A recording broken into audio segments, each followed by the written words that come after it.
Voici 17 termes d'argot pour parler de l'argent en anglais américain et britannique.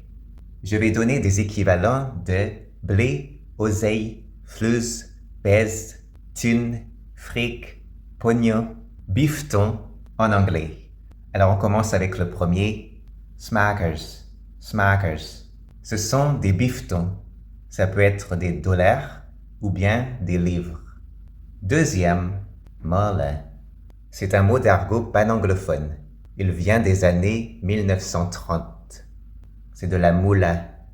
Troisième terme très courant aux États-Unis, bucks. Ce sont des biftons, des dollars. Quatrième, en Australie, il y a aussi des dollars australiens, dollaritas, dollaritas, dollaritas. Cinquième, quet, quet. Ce sont des livres, de l'argent au Royaume-Uni.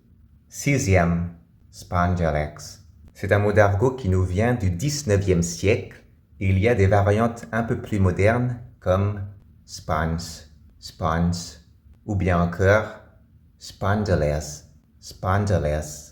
Septième, scratch. C'est de l'anglais américain. Ça vient du début des années 1900. Passons au prochain en anglais britannique, dash, dash. Ça vient des années 1950. Ensuite, il y a aussi lolly, lolly. On reste avec l'anglais britannique qui vient des années 1980, wanga, wanga.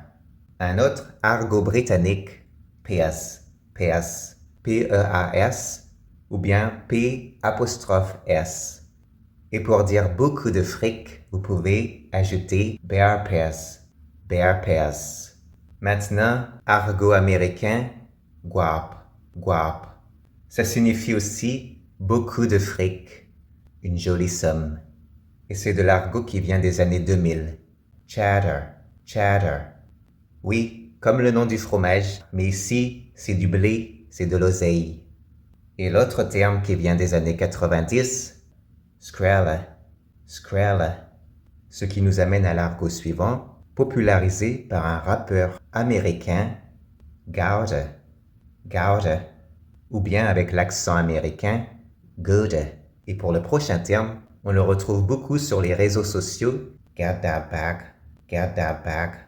C'est quand on encourage quelqu'un à aller prendre de l'oseille.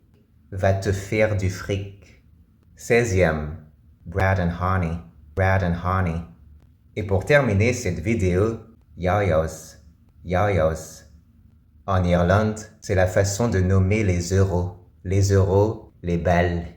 Voilà, j'espère que cette vidéo vous a plu. En attendant, je vous dis à la prochaine vidéo.